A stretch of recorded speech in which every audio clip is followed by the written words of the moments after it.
Më tregoni pak, ju sot keni përgatitur thjerza, filet o pule, makarona, ka ndonjë të veçantë se çfarë duhet të konsumohet në iftar, ka ndonjë rëndësi, keni ndonjë ushqim që duhet ta keni gjithmonë në tavolinë apo që nuk duhet ta keni?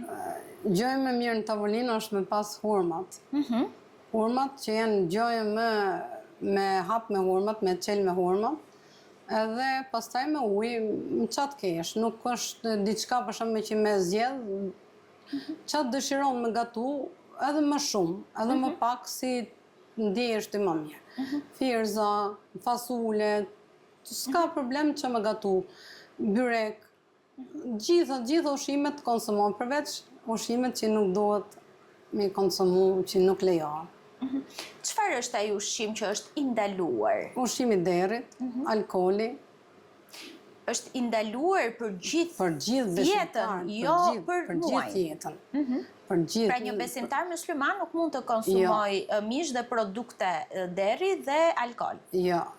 Ai që është besimtar, ai që adhuron vetëm Allahun, kështu që nuk bëhet fjalë që të pi alkool ose të përdor fjalor, ka shumë mënyra që nuk na lejohet, për shembull, të flasë që me ngret zërin, me bërtit, me ofendu dikë